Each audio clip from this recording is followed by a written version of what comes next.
మహిళా reservation bill వీగిపోవడంతో ఈరోజు ఒక చీకటి రోజుగా మిగిలిపోయిందని ఎంపీ బైరెడ్డి సవరి అన్నారు. ఇక మహిళా రిజర్వేషన్ బిల్లును వ్యతిరేకించడం బాధాకరమన్నారు. మహిళా బిల్లు గురించి మాట్లాడే హక్కు వైసీపీకి లేదని అన్నారు. వైసీపీ హయాంలో మహిళలకు గౌరవం ఇవ్వలేదని అంటున్న ఎంపీ బైరెడ్డి సవరితో మా ప్రతినిధి కళ ఫేస్ టు ఫేస్. పార్లమెంటు సమావేశాలు జరిగాయి. ఇందులో మహిళా బిల్లుకు సంబంధించినటువంటిది ఆమోదం పొందకపోవడము, ముఖ్యంగా దీనిపై అంటే ఇటు మహిళా బిల్లుకు సంబంధించినటువంటి అంశంపై కూడా ఒకవైపు అంటే ఏకధాటిగా వర్షం కూడా పడుతుంది.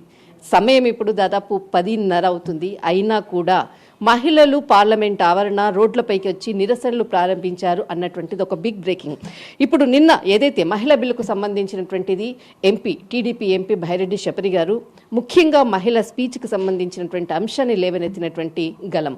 మేము నిన్న ఏదైతే పార్లమెంటులో మీరు చేసినటువంటి ఏదైతే స్పీచ్ అనుకోవచ్చు, ఈరోజు మహిళా బిల్లు ఏదైతే ఆమోదం పొందకపోవడము అన్నది దాదాపు మన ఇద్దరం కూడా మహిళలమై ఉండి దీని గురించి డిస్కషన్ చేయడం కూడా కొంత బాధాకరం. ఇప్పటి వరకు కూడా దాదాపు 5 సార్లు కూడా మహిళా బిల్లు కూడా పార్లమెంట్ వరకు వచ్చి అది వీగిపోవడము, తర్వాత అదే జరుగుతున్నటువంటిది. ఈరోజు కూడా అదే మరొకసారి పునరావృతమైంది. దీని గురించి మీ కామెంట్స్ ఏంటి? ఇది చాలా బాధాకరమైన విషయం. ఎందుకంటే నిన్న ఉన్న సంతోషం, అరే మహిళా రిజర్వేషన్ వస్తుంది, మహిళలు ఇంకా మనకు రాబోతున్నారు, వాళ్ళ కాళ్ళపైన వాళ్ళు నిలబడతారు, వాళ్ళ గలం వినిపించవచ్చు అని ఒక మంచి సంతోషమైన వాతావరణంతో మొదలుపెట్టాము. కానీ ఈరోజు ఎంతో బాధాకరమైన విషయం ఏంటంటే మహిళా రిజర్వేషన్ బిల్లుకి వ్యతిరేకించడం. కాంగ్రెస్ అయితేనేమి, టీఎంసీ అయితేనేమి, వివిధ పార్టీలు ఎవరైతే ఉన్నారో వాళ్ళు వ్యతిరేకించి ఈ బిల్లు రిజల్ట్ వచ్చిన తర్వాత వాళ్ళు పార్లమెంట్లోనే డ్యాన్సులు వేయడము అనేది అసలు ఎంత బాధాకరమైన విషయం అంటే అసలు వీళ్ళు మహిళలేనా అనేది అయితే నాకు అనిపిస్తుంది. ఎందుకంటే ఎంతో మన దేశంలో ఈవెన్ వాళ్ళు కూడా ఒక టైంలో మహిళా ఎంపవర్మెంట్ అయితేనే మహిళా శక్తి అని మాట్లాడిన వాళ్ళు కూడా ఈ రిజర్వేషన్కి వ్యతిరేకించడం అనేది చాలా తప్పు. సో చూద్దాం ఎలా ఉంటుంది అనేది. వైఎస్ఆర్సీపీ కూడా ఈరోజు కొన్ని కామెంట్స్ కూడా చేసింది. మహిళా బిల్లుకు సంబంధించినటువంటి అటాచ్ చేస్తూ ఆంధ్రప్రదేశ్లో జరుగుతున్నటువంటి పరిణామాలని కూడా పార్లమెంట్లో గలం విప్పినటువంటిది. దీని గురించి మీ కామెంట్స్ ఏమంటారు?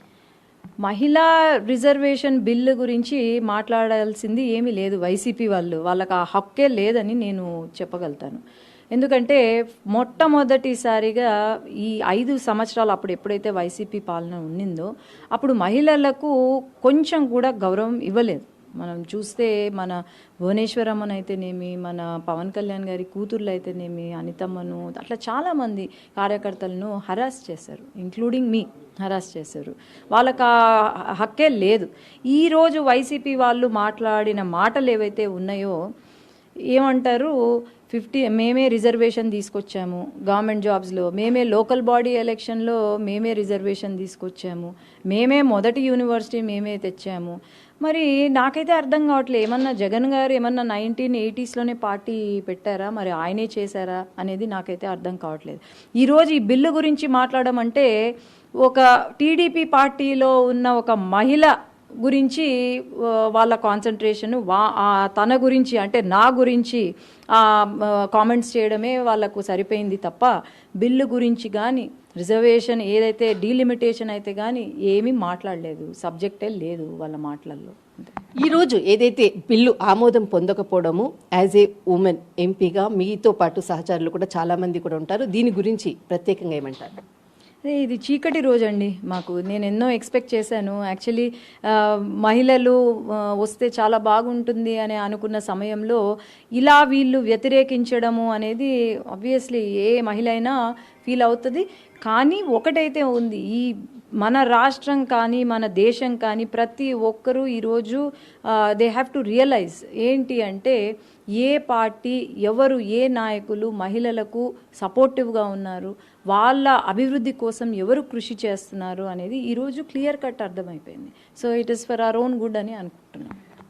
పార్లమెంట్లో రాహుల్ గాంధీ 16 నంబరు అన్నటువంటిది ఒకటి లేవనెత్తారు. అసలు ఈ 16 నంబర్ ఏంటి, ఈ స్టోరీ కహానీ అన్నది కూడా ఇప్పుడు కూడా అంత చిక్కని ప్రశ్న. అందరూ కూడా దీని గురించే డిస్కషన్ చేస్తున్నారు. అసలు దీని గురించి మీరేమంటారు?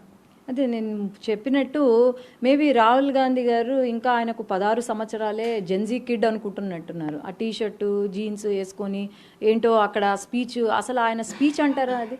ఒక ముఖ్యమైన విమెన్ రిజర్వేషన్ పైన డీలిమిటేషన్ పైన నడుస్తుంటే బిల్ గురించి మాట్లాడాల్సింది పోయి అసలు ఈరోజు స్పీచ్ వింటే గనక ఒక లీడర్ ఆఫ్ అపోజిషన్ మాట్లాడాల్సిన మాటలేనా అని అందరికీ ప్రతి ఒక్కరికి ఆశ్చర్యం కల్పిస్తుంది.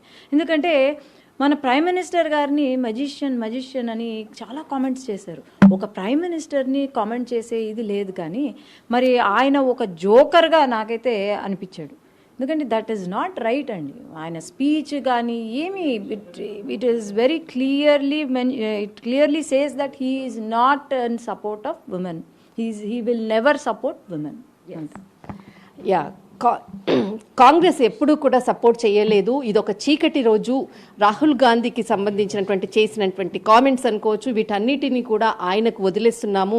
దాదాపు ఆయన ఒక జెడ్గా ఒక 16 ఏళ్ల అబ్బాయిలా తన ఇప్పుడు మాట్లాడినటువంటి ఏదైతే స్పీచ్ అనుకోవచ్చు, ప్రతిదీ కూడా అంటే దేశమంతా కూడా చూస్తుంది. ఎప్పుడు కూడా కాంగ్రెస్కి వ్యతిరేకంగానే గతంలో చేసినటువంటి ఏదైతే చరిత్ర చెప్పినటువంటి అంశం అనుకోవచ్చు, ఈరోజు కూడా అదే మరొకసారి రిపీట్ అయింది. దీనికి పూర్తి బాధ్యత కాంగ్రెస్ అండ్ ఇండియా బ్లాక్ కూటమి అంటూ టీడీపీ ఎంపీ శబరి గారు చెప్పడం జరిగింది. దిస్ ఇస్ కళ కెమెరామెన్ అవిదేశ్తో ఢిల్లీ.